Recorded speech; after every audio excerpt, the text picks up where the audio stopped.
हरे रामा हरे कृष्णा 1971 की एक बहुत बड़ी हिट फिल्म है। इस फिल्म से जीनत अमान रातों रात एक बहुत बड़ी स्टार बन गई थी। हमको बिठाया गया वहाँ पे और बोला रोल द कैमरा। पूरे सारे हिपीज वहाँ सचमुच चिलम पास कर रहे थे, स्मोकिंग द रियल चिलम, you know, and getting really high. And we had to be so real and part of it. So yeah, it was a real चिलम। उस वक्त I had no idea कि this song was going to live as long as it has. I didn't know कि he did not want to do the song. चेहरा पसंद है बेहद। इस चश्मे के साथ भी। इस फिल्म में देवानंद ने सिर्फ एक्टिंग ही नहीं, इस फिल्म को प्रोड्यूस भी किया था, डायरेक्ट भी किया था और इसकी कहानी भी खुद ही लिखी थी। अच्छा है मसीना, लेकिन साहब हमें खरीदने की कोशिश मत करो। अरे हाँ साहब, आज भक्तपुर का मेला है। देव साहब अपने दौर में हिंदी सिनेमा के ट्रेंड से अलग कथा पटकथा रचते थे, देश विदेश भी बहुत भ्रमण करते थे। इस तरह कहानी को नया आयाम मिलता था, रिस्क था, लेकिन इस रिस्क को वे उठाते थे। हरे रामा और हरे कृष्णा की कहानी का आइडिया देव आनंद साहब को नेपाल में आया था। उस समय वो बहुत उदास चल रहे थे क्योंकि उनकी पिछली फिल्म प्रेम पुजारी को कोलकाता में बहुत प्रोटेस्ट फेस करना पड़ रहा था, क्योंकि उसमें एंटी कम्युनिस्ट प्रोपेगेंडा था। प्रेम पुजारी के पोस्टर्स जला दिए जा रहे थे। के हम एक बार देव साहब नेपाल के क्राउन प्रिंस की शादी में काठमांडू गए हुए थे। किंग महेंद्र मेरे दोस्त थे, उनकी शादी पर मैं गया था। गोल्डन फिल्म फेस्टिवल में वहाँ के एक्टर मेरा दोस्त बन गया था। डॉक्यूमेंट्री बनाने नेपाल आया, उसको मालूम हुआ कि देव साहब यहाँ हमारे हुए हैं, तो मुझे हिप्पी गन में लेके चला गया। और वहाँ पर देव साहब ने देखा कि बहुत सारे हिप्पी नशा कर रहे थे। 1970 के दौर में बहुत तेजी से समाज में बदलाव आ रहे थे। हिप्पी कल्चर का प्रचलन बढ़ता जा रहा था। हिप्पी कल्चर के जरिए ही ड्रग कल्चर का भी रास्ता बन रहा था। नशीले पदार्थों का सेवन बढ़ते जा रहा था और नेपाल में नशीले पदार्थ उस समय बहुत आराम से उपलब्ध हो जाते थे। इसलिए नेपाल में युवाओं का जमावड़ा बन गया था जो दिन भर नशा करते थे। उन्हें दुनिया से कोई लेना देना नहीं होता था, बस वह नशे में डूबे रहते थे। इन हिप्पीज के ग्रुप में देव साहब ने एक भारतीय लड़की को चिलम फूकते हुए देखा। उस लड़की का जन्म कनाडा में हुआ था, नाम था जेनिस, लेकिन उसका असली नाम जसबीर कौर था। उसकी कहानी से ही हरे रामा हरे कृष्णा फिल्म की कहानी का जन्म हुआ। देव आनंद साहब ने अपनी ऑटोबायोग्राफी में कहा था, यह फिल्म जोखिम लेने वाले युवाओं की नई दुनिया की कहानी को दिखा रही है। भारत एक कंजर्वेटिव समाज था, इसलिए उस समय जींस पहनने वाले, सिगरेट वाले युवा भारत में कम होते थे, लेकिन उनकी तादाद बढ़ते जा रही थी। बताओ, ये जो लोग यहाँ से नीचे गया है, वो सब कहाँ रहता है? वो तो बहुत ही अच्छा लोग है साहब, किसी से झगड़ा नहीं करता, अपना मस्त रहता है, गाता है, पीता है, सोता है, घूमता है, खाता है। हम उनको इंग्लिश हिप्पी लोग कहते हैं काठमांडू में। देव आनंद साहब वापस मुंबई आ गए और उन्होंने एस.डी. बर्मन को हरे रामा हरे कृष्णा फिल्म के लिए म्यूजिक बनाने को कहा। एस.डी. बर्मन को लगा था कि फिल्म लेजेंडरी होगी, लेकिन जब उन्होंने सुना देव आनंद साहब के दिमाग में क्या था तो वह चौंक गए, घबरा गए, क्योंकि शुरुआत में देव साहब का मेन कैरेक्टर एक हिप्पी लड़की से प्यार कर बैठता है। उस लड़की का नाम जेनिस होता है। रुक क्यों गई? हम भी तो भटके हुए हैं। बाद में पता चला कि वह लड़की उसकी बचपन की बिछड़ी बहन थी। फूलों का तारों का सबका। इस तरह की कहानी को सुनकर दादा चौंक गए। एस.डी. बर्मन तब भी खुश नहीं हुए जब देव साहब ने उनको संतावना दी कि हमारा मेन कैरेक्टर एक लोकल लड़की शांति से प्यार करेगा। फिर भी एस.डी. बर्मन इस कहानी से संतुष्ट नहीं हुए।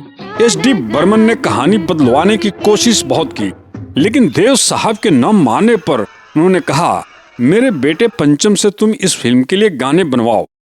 वह ड्रग्स, हिप्पी और बिछड़े हुए भाई बहनों की कहानी के लिए ज्यादा अच्छे गाने बना सकता है।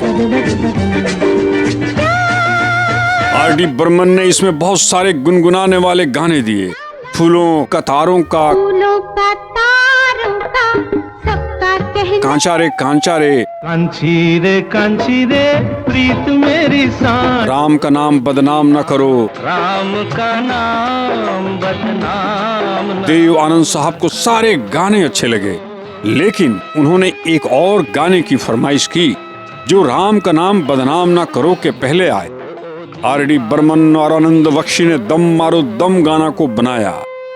देव साहब ने जब इस गाने के लिरिक्स को सुना तो थोड़े घबरा गए।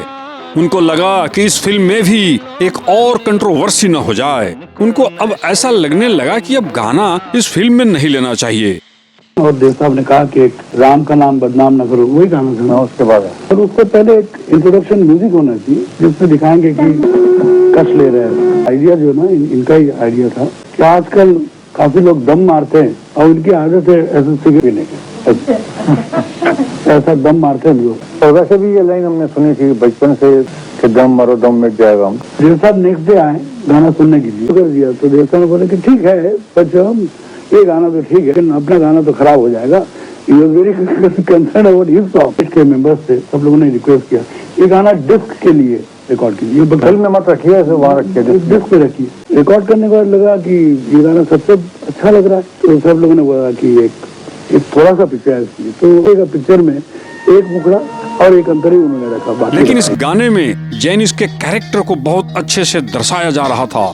उस समय में जेनिस जैसे फीमेल कैरेक्टर्स नहीं लिखे जाते थे, या तो एकदम बुरी फीमेल कैरेक्टर होती थी या तो फिल्मों में एकदम सोने की दिल वाली। जेनिस का कैरेक्टर एक ताजा हवा के झोंके जैसा था। उस समय वैसी कोई फिल्म कैरेक्टर नहीं होती थी जो दम मारो दम दर्शकों को बोल सके। जब कैरेक्टर्स बचपन में बिछड़ते हैं तो उस समय के रोल के लिए देव साहब चाहते थे उनके अपने बच्चे सुनील और देवीना इस रोल को प्ले करे, लेकिन वो बहुत शर्मीले थे और उन्होंने अपने पिता से कहा कि हम यह नहीं कर पाएंगे। जेनिस के रोल के लिए देव साहब सबसे पहले मुमताज के पास गए, लेकिन वो बहन का रोल नहीं करना चाहती थी, वह देव साहब की प्रेमिका का रोल निभाना चाहती थी। देव साहब फिर जाहिदा के पास गए, जिन्होंने उनके साथ प्रेम पुजारी में भी काम किया था। जाहिदा ने कहा कि वो हमेशा से देव साहब की प्रेमिका का रोल निभाते आई हैं और वह इस वक्त गैम्बलर में भी वही काम कर रही हैं, और इस तरह यहाँ भी बात नहीं बनी। नहीं ये मेरा दिल है। अब देव साहब जीनत अमान से मिले। वह मिस इंडिया पैसिफिक 1970 के पार्टी में गए थे। उस वक्त सिर्फ मिस वर्ल्ड था और मिस एशिया मॉडल बन चुकी थी, तो लोगों ने मुझसे कहा कि रैंप वॉक क्यों कर रही हैं, आप कॉन्टेस्ट एंटर करना। ऐसे चलो let's just do it for 5, तो आई वन। वहाँ पर जीनत अमान ने उनको सिगरेट ऑफर किया और जलाया। उनके सिगरेट जलाते ही देव साहब की आंखें भी चमक उठी, क्योंकि उन्हें जेनिस के रोल के लिए हीरोइन मिल गई थी। मुझे 6 महीने लगे थे लड़की को ढूंढने के लिए।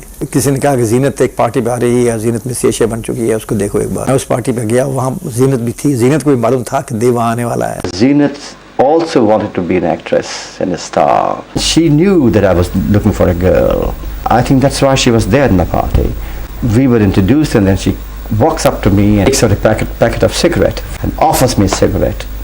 And I take the cigarette. She lights it for me, and the moment she lit it for me, I saw a little light in her eyes. I said, "This is my girl in the picture." Zeenat Aman का उस party में attitude ऐसा था कि उन्हें किसी की परवाह नहीं थी। I was introduced to him. He'd been told कि ऐसी लड़की है, एक बार मुलाकात कर लो, शायद आपको ठीक लगे।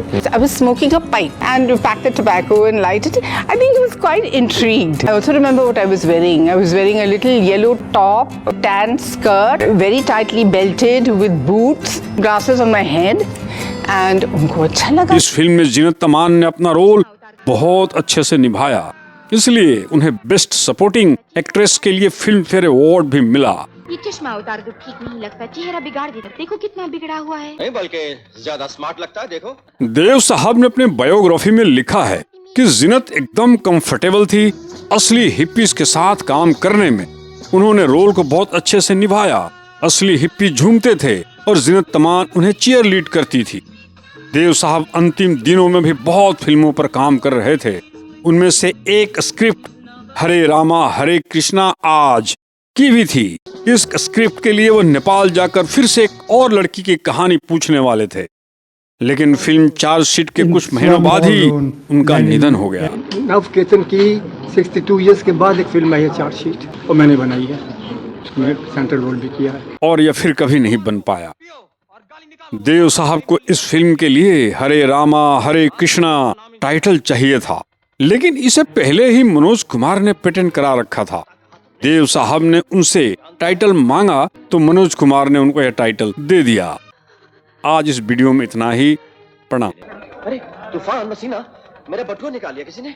साहब मेरे पास जमा किए हुए 5 रुपए हैं, अगर ये आपके काम आ सके। और जो मेरे पास थे आप ही के थे, छांग बनकर पेट में चले गए। दम मारो दम,